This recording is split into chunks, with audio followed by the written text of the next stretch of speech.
Hello everyone, welcome to SSC scholars. So guys, air force XY group के लिए हम practice sets कर रहे थे और आज हम करने वाले हैं इंग्लिश का प्रैक्टिस सेट नंबर 26। सो कोशिश कीजिएगा ज़्यादा से ज़्यादा क्वेश्चंस अटेम्प्ट करने की एंड कमेंट बॉक्स में मुझे ज़रूर बताइएगा कि आपका स्कोर कितना रहा। अगर आपको ये सेशन थोड़ा भी हेल्पफुल लगता है तो एक लाइक ज़रूर कर दीजिएगा। स्टार्ट करते हैं। डायरेक्शन 1 to 3 है। Choose the most appropriate response for each question. Number 1 is plausible is a synonym of. Plausible का सिनोनिम बताना है। प्लॉजिबल का मतलब होता है तर्कपूर्ण या फिर कोई भी ऐसी चीज, कोई भी ऐसी बात जो कि स्वीकार करने योग्य है, उसको हम क्या बोलते हैं? तो देखिए, उसको हम बोलते हैं रीजनेबल। यानी ऑप्शन नंबर सी आपका करेक्ट हो जाएगा। प्लॉजिबल का मतलब तर्कपूर्ण। आप कोई भी ऐसी बात बोलते हैं जिसके पीछे एक तर्क हो, ठीक है, उसके पीछे एक लॉजिक हो, एक रीजन हो, तो उस बात को बोलेंगे लॉजिकल या फिर रीजनेबल। सो आपका ऑप्शन नंबर सी यहां पर करेक्ट हो जाएगा, रीजनेबल। बात की जाए इम्प्रोबेबल की, तो इसका मतलब होता है असंभव। प्रीपोस्टेरस का मतलब होता है मूर्खतापूर्ण एवं हास्यास्पद। Then number 2 is the word evident means. Evident का मतलब बताना है। एविडेंट का मतलब होता है स्पष्ट, बहुत ही ज्यादा एकदम क्लियर होना, ठीक है। अब क्लियर क्योंकि यहाँ पर ऑप्शन में नहीं है, तो एविडेंट का मतलब क्या है? स्पष्ट। और स्पष्ट के लिए हम ऑब्वियस का भी यूज कर सकते हैं। सो ऑप्शन नंबर डी आपका यहाँ पर करेक्ट होगा। एविडेंट का सिनोनिम आपका ऑब्वियस या फिर मीनिंग ऑब्वियस। बात की जाए यहाँ पर ड्यूबियस की, तो ड्यूबियस का मतलब क्या होता है? संदिग्ध। Then number 3 is the word opposite in meaning to intermittent is. Intermittent का अपोजिट बताना है, तो सबसे पहले आपको इसका मतलब पता होना चाहिए। इंटरमिटेंट का मतलब है रुक रुक कर। रुक रुक कर से क्या मतलब है? एक काम आप कर रहे हैं, ठीक है, आपको पढ़ने के लिए बोला जा रहा है, या फिर आप मान लीजिए प्रैक्टिस सेट्स देख रहे हैं, तो आप क्या कर रहे हैं? प्रैक्टिस सेट नंबर 1 आपने देखा, 2 छोड़ दिया, फिर कुछ दिन रुकने के बाद आपने प्रैक्टिस सेट नंबर 3 देखा, तो आप क्या कर रहे हैं? रुक रुक कर देख रहे हैं, यानी कि आप इर्रेगुलर हैं। क्लियर? इरेगुलर हैं। और आपको क्या करना है? इसका अपोजिट बताना है। तो इरेगुलर का अपोजिट क्या हो जाएगा? Regular. So option number A आपका करेक्ट हो जाएगा। इंटरमिटेंट का अपोजिट रेगुलर। रेगुलर यानी कि लगातार। बात की जाए अगर रैंडम की, तो रैंडम का मतलब है अनियमित, यानी कि कोई भी चीज सेम वही आपका, ये क्या है, एक तरीके से सिनोनिम की तरह बिहेव करेगा इंटरमिटेंट के। यानी कि कोई भी चीज है, आप उसे जो है रेगुलरली नहीं कर रहे हैं, रैंडम रूप से कर रहे हैं, ठीक है। आइसोलेटेड का मतलब क्या है? आइसोलेटेड का मतलब है अलग अलग।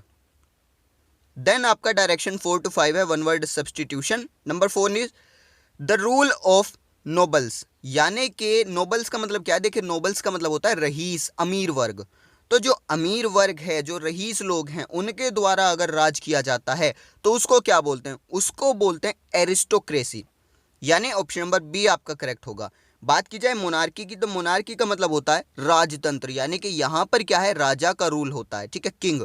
रिपब्लिक की बात की जाए तो ये है आपका गणतंत्र या फिर प्रजातंत्र, यानी कि यहां पर जो आपका राज होगा वो किसके द्वारा होगा? By the peoples of country के द्वारा होगा। इसके बाद ऑटोक्रेसी। ऑटोक्रेसी का मतलब क्या है? एक तंत्र, यानी एक अकेला पर्सन जो है पूरे राज को चला रहा है, वो आपका कहलाएगा autocracy. Then number 5 is difficult और इम्पॉसिबल टू रीच और टू गेट। यानी कि कोई भी ऐसी चीज है जिसके पास पहुंचना, जहां तक पहुंचना बहुत ही ज्यादा डिफिकल्ट है, या फिर कहूं इम्पॉसिबल है। किसी चीज को पाना या उस तक पहुंचना इम्पॉसिबल है, बहुत ही ज्यादा डिफिकल्ट है, तो ऐसी चीज को क्या बोलेंगे? इनएसेसिबल, ठीक है, यानी हमारी पहुंच से वो बाहर है। तो ऑप्शन नंबर डी आपका यहां पर करेक्ट हो जाएगा। देन नंबर 6 आपका है स्पेलिंग टेस्ट। यहां पर आपको miss spelled word find out करना, यानी 4 ऑप्शन है, इनमें से किसी एक ऑप्शन की जो स्पेलिंग है वो गलत है, वो आपको बतानी है कमेंट बॉक्स में, साथ ही साथ नंबर 7 की भी। सो वीडियो को पॉज कीजिए, 6 एंड 7 का आंसर कमेंट बॉक्स में मुझे बताइए। वीडियो के एंड में आपको मैं इसका आंसर बता दूंगा, सो वहां से आप चेक भी कर सकते हैं। अभी आपको कमेंट बॉक्स में इनके आंसर लिख देने हैं। Number 8 is the indirect speech of. Sentence है he said to her I will meet you here tomorrow. यहां पर आपको इसका इनडायरेक्ट बनाना है। तो एक चीज बहुत ही ज्यादा क्लियर है कि जो आपका सेंटेंस है ये किसमें? फ्यूचर में, ठीक है, विल आया, तो विल का जब आप इनडायरेक्ट बनाएंगे तो ये क्या बन जाएगा? वुड बन जाएगा, ठीक है। यानी कि ऑप्शन नंबर ए गलत हो गया क्योंकि यहां पर इन्होंने विल का यूज किया है। ऑप्शन नंबर डी गलत हो गया। या तो ऑप्शन नंबर बी सही होगा या फिर ऑप्शन नंबर सी सही होगा। अब देखते हैं दोनों में से कौन सा सही है। सो देखिए, इनडायरेक्ट स्पीच में मैंने आपको बताया था कि हेयर का देयर बन जाता है कब? जब यहां पर जो रिपोर्टेड वर्ब है वो पास्ट की हो, यानी यहाँ पर सेड आया है तो हेयर का देयर बन जाएगा, टुमारो का क्या बन जाएगा, द फॉलोइंग डे। बट अगर यहाँ पर सेज होता तो यहाँ पर हेयर वगैरह में कोई भी चेंज नहीं आता, हेयर जो है वो एज इट इज जो है इनडायरेक्ट में रहता। सो अब क्या होने वाला है, he told her that, he will की जगह वुड, मीट हर आ जाएगा यहाँ पर, ठीक है, हर, और हेयर का जो है ये देयर बन जाएगा, ठीक है, टुमारो का the following day. So option number B आपका करेक्ट हो जाएगा। सी गलत इसलिए है क्योंकि यहाँ पर टुमारो को जो है चेंज नहीं किया इन्होंने, क्लियर। सो बी ऑप्शन आपका यहाँ पर करेक्ट होगा। इसके बाद नंबर 9 है, what does the phrase when pigs fly mean, ठीक है, पिग्स आप सभी जानते हैं क्या होता है, और क्या कभी पिग्स फ्लाई कर सकते हैं, उड़ सकते हैं, नहीं उड़ सकते ना। तो इसका जो फ्रेज का मतलब है वो सिंपल सा यही मतलब है, something that will never happen, यानी कि कोई भी ऐसी चीज जो कभी हो ही नहीं सकती, तब हम उसके लिए बोलते हैं when pigs fly. So option number A आपका यहाँ पर आंसर हो जाएगा। इसके बाद डायरेक्शन 10 to 13 आपका है sentence improvement. Number 10 is I vendor about the stars up in the sky. Options अगर आप देखें तो आपको यहाँ पर वेंडर फॉर, वेंडर इन और वंडर अबाउट के मिले हुए हैं। तो एक चीज याद रखिए, वंडर WONDER, ये जो वंडर है इसका मतलब है आश्चर्य करना, ठीक है, और वेंडर WANDER इसका मतलब होता है भटकना। तो यहाँ पर आप मुझे बताइए कौन सा आना चाहिए, भटकना आना चाहिए, नहीं आना चाहिए, यहाँ पर आना चाहिए आश्चर्य करना, ठीक है। I wonder about the stars up in the sky. So option number B आपका करेक्ट होगा। अगर आप यहाँ पर थोड़ी भी लापरवाही करते हैं तो आपको वंडर और वेंडर दोनों एक जैसे दिखेंगे, बट मीनिंग इनका बहुत ही ज्यादा अलग है। देन नंबर 11 इज हीना keep a eye on his son. तो कीप अ आई को आपको इंप्रूव करना है अगर यहाँ पर जरूरत है। तो देखिए सबसे पहले आप देखिए यहाँ पर दो आपके इंप्रूवमेंट होने हैं। हीना आपका सिंगुलर है, ठीक है, और सेंटेंस आपका प्रेजेंट में है, तो वर्ब की फर्स्ट फॉर्म के साथ एस या फिर ईएस आएगा ताकि वर्ब को सिंगुलर बनाया जा सके, यानी कि कीप की जगह क्या आ जाएगा, कीप्स आ जाएगा। दूसरी चीज, आय के साथ जो इन्होंने आर्टिकल का यूज किया गया है वो इन्होंने किया है ए का, जबकि आय का जो आप प्रोनाउंस करेंगे आय को तो एक वोवल की साउंड आएगी, ठीक है, आई को जब आप प्रोनाउंस करेंगे हिंदी में तो आए तो एक वोवल साउंड आ रही है, तो इसके साथ में एन का यूज किया जाएगा, यानी कि ऑप्शन नंबर सी आपका करेक्ट हो जाएगा, keeps an eye, clear. Then number 12 is my boss have been given me a lot of work.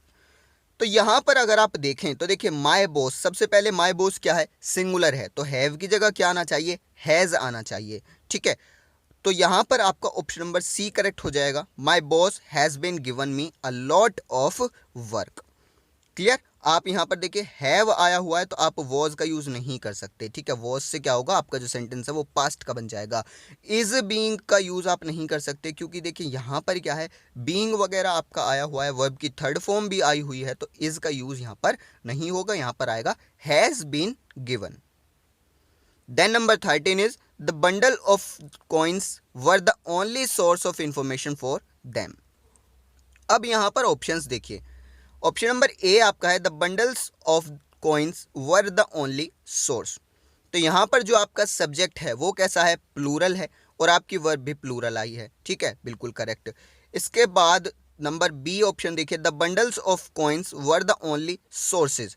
तो यहां पर देखिए ये जो सोर्सेज आया है ये गलत है, ठीक है। सोर्स का मतलब क्या है, एकमात्र साधन, ओनली सोर्स का मतलब है एकमात्र साधन। तो अगर एकमात्र साधन है तो वो सिंगुलर होगा, ठीक है, आपने क्या कर दिया, प्लूरल बना दिया, तो सो आपका जो बी ऑप्शन है ये गलत हो गया। इसके बाद नंबर सी देखिए, the bundle of coin was the only source. तो यहां पर देखिए सिक्कों का जो बंडल है तो सिक्के यहाँ पर प्लूरल होने वाले हैं, बंडल यहाँ पर सिंगुलर है, कोई बात नहीं, चल जाएगा। तो यहाँ पर जो कॉइन है अगर ये कॉइन्स होता तो आपका ऑप्शन नंबर सी करेक्ट होता, बट ऐसा नहीं है, तो आपका ऑप्शन नंबर ए यहां पर करेक्ट हो जाएगा, क्योंकि यहां पर अगर ए ऑप्शन आप देखें तो आपका सब्जेक्ट, वर्ब, सेंस सभी चीजें बिल्कुल परफेक्टली फिट हो रही हैं। देन डायरेक्शन 14 to 15 आपका है fillers. Number 14 is the examination will commence dash next week, ठीक है, यानी कि एग्जामिनेशन जो हमारे जो एग्जाम है वो जो है अगले हफ्ते से होने वाले हैं। तो यहां पर क्या होगा, यहां पर आपका आएगा फ्रॉम, ठीक है, फ्रॉम नेक्स्ट वीक, क्लियर। बाकी और जो वर्ड्स हैं कोई भी सेंस नहीं देंगे, सिंस आपको आपका पता है कब यूज़ किया जाता है, जब आपको एक एग्जैक्ट पॉइंट ऑफ टाइम दिया जाए। बट यहाँ पर क्या है कि फ्यूचर की बात की जा रही है, ठीक है, अगले सप्ताह से होंगे, तो यहाँ पर क्या आएगा, फ्रॉम आएगा, option number B. Then number 15 is although his brother is blind he is very fast dash calculations. तो यहाँ पर देखिए, यहाँ पर क्या है आपका, एक चीज़ तो बहुत ही क्लियर है कि यहाँ पर जो आपका ऑल्दो आया है, ठीक है, अगर किसी सेंटेंस में ऑल्दो आता है तो कंजक्शन के अंदर आपने पढ़ा है कि दो आपके जो सेंटेंसेस होंगे उनको जोड़ने के लिए कोमा का यूज़ किया जाएगा, ठीक है। यहाँ पर कुछ भी बट वगैरह नहीं आता, तो एक चीज़ ये बिल्कुल आपने यहाँ से सीख ली। दूसरी चीज़ अब बात करते हैं फिलर पर। तो फिलर में क्या आएगा, देखिए, किसी भी चीज़ में फास्ट होना या फिर अच्छा होना, तो उसके लिए क्या आता है, फास्ट एट समथिंग या फिर गुड एट समथिंग, ठीक है। किसी भी चीज़ में आप अच्छे हैं या फिर फास्ट हैं तो उसके लिए एट का यूज़ किया जाता है। तो यहाँ पर क्या आएगा, he is very fast at calculations. Confusion ये होती है, यहाँ पर आप इन लगाने की कोशिश करते हैं बट इन यहाँ पर नहीं आएगा, यहाँ पर क्या आएगा, एट। देन डायरेक्शन 16 to 17 आपका है active passive transformation. Number 16 is where can you find your luggage. So एक इंटेरोगेटिव सेंटेंस है और इंटेरोगेटिव सेंटेंस जो है काफ़ी ज़्यादा इंपॉर्टेंट है एक्टिव पैसिव के अंदर। चलिए इसका पैसिव बनाते हैं। तो सेंटेंस में आपका जो स्टार्ट हुआ है वो हुआ है एक WH फैमिली के वर्ड से जो है वेयर। सो आपका जो पैसिव बनेगा वो भी वेयर से ही स्टार्ट होगा। सो या तो ऑप्शन नंबर ए करेक्ट होगा, बी या फिर सी। डी नहीं हो सकता क्योंकि डी आपका कैन से स्टार्ट हुआ है। क्लियर। अब क्योंकि ये एक्टिव पैसिव ट्रांसफॉर्मेशन है तो आपका कैन जो है वो कैन ही रहने वाला है, ये कोई भी जो है इसमें चेंज नहीं होगा। जैसे ऑप्शन नंबर ए में कुड हो गया तो ये गलत हो गया। नंबर सी देखें विल, इन्होंने क्या किया, टेंस ही चेंज कर दी तो ये भी गलत हो गया। यानी कि आपका बी पार्ट बिल्कुल करेक्ट है, where can your luggage be found. Clear.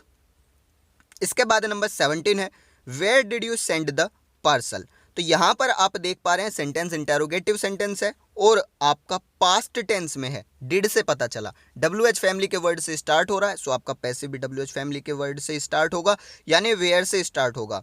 इसके बाद देखिए पास्ट टेंस है तो पैसिव भी पास्ट में बनेगा, यानी इज नहीं आ सकता, हैज नहीं आ सकता, कैन नहीं आ सकता, क्या आएगा, वॉज।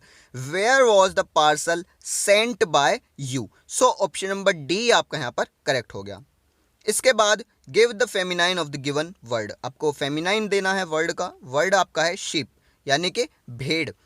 तो शीप जो है ये आपका पुल्लिंग के लिए यूज़ किया जाता है, ठीक है, मेल के लिए यूज़ किया जाता है। आपको बताना है कि स्त्रीलिंग वर्ड इसका क्या होगा, ठीक है। तो शीप का मतलब भेड़, यानी कि भेड़ आपका प्लूरल है, ओ प्लूरल बोल रहा हूँ, पुल्लिंग है, तो आपका जो स्त्रीलिंग होगा वो क्या होगा, मादा भेड़। उसको इंग्लिश में बोलते हैं हम ईव, यानी ऑप्शन नंबर बी आपका करेक्ट होगा, ईव, ठीक है। विक्सन आप जानते हैं मादा लोमड़ी, और मेयर का मतलब क्या होता है, घोड़ी, ठीक है। तो यहाँ पर शीप का जो फेमिनाइन है वो क्या हो जाएगा, ईव। देन डायरेक्शन 19 to 20 आपका है सेंटेंस में आपको जो है एरर स्पॉट करने हैं, एरर स्पॉटिंग से क्वेश्चंस हैं। Number 19 is the more contented we are with what we already have the happy we will be. तो यहाँ पर देखिए एडजेक्टिव से एक बहुत ही ज़्यादा जो है अच्छा कॉन्सेप्ट यहाँ पर आया है। देखिए यहाँ पर क्या है, the more contented we are, यानी जितने ज़्यादा हम कंटेंटेड होंगे उतने ज़्यादा हम खुश होंगे, ठीक है। अगर आप इस बीच के पार्ट को भूल जाएं तो सेंटेंस क्या बनेगा, the more contented we are the happy we will be. तो यहाँ पर देखिए एडजेक्टिव का रूल क्या कहता है कि अगर आपका फर्स्ट पार्ट, आधा पार्ट अगर सेंटेंस का आपका कंपैरेटिव डिग्री का है तो जो अदर पार्ट है, ठीक है, जो अदर पार्ट उस पर डिपेंड कर रहा है वो भी कंपैरेटिव डिग्री का ही होना चाहिए। यानी कि द मोर कंटेंटेड आपका क्या है, कंपैरेटिव डिग्री बना है, ठीक है, मोर आ गया। The more contented we are the happier we will be, ठीक है। जैसे कि आप देखें the more we go up the more we will find something, ठीक है, इस तरीके से, यानी कि हम जितना ज़्यादा कमाएंगे हम उतने ज़्यादा जो है एंजॉय कर पाएंगे। तो यहाँ पर क्या है, आपका जो एडजेक्टिव है वो ये बोलता है कि आपका दोनों ही जो पार्ट हैं वो उनमें आपका जो डिग्री है वो सेम होनी चाहिए, यानी फर्स्ट पार्ट में कंपैरेटिव है तो सेकंड पार्ट भी कंपैरेटिव का ही होना चाहिए। तो हैप्पी को जब आप कंपैरेटिव में चेंज करेंगे तो क्या बन जाएगा, हैप्पियर बन जाएगा। यानी सी पार्ट में आपका एरर है, ऑप्शन नंबर सी आपका करेक्ट हो गया। Then number 20 is I have read an interesting book yesterday.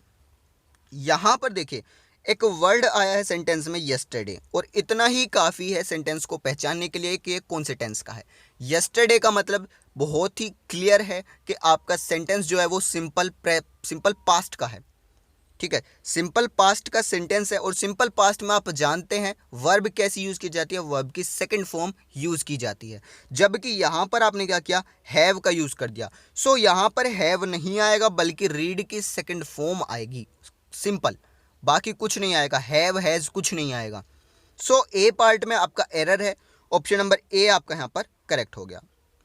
सो ये था आपका आज का प्रैक्टिस सेट। आई होप सभी क्वेश्चंस आपको समझ आए होंगे। फिर भी अगर कोई डाउट बचता है then comment box is yours, आप मुझसे पूछ सकते हैं, मैं आपको पूरा कोशिश करूंगा रिप्लाई करने की। सो आज के सेशन में इतने रखते हैं। Thank you.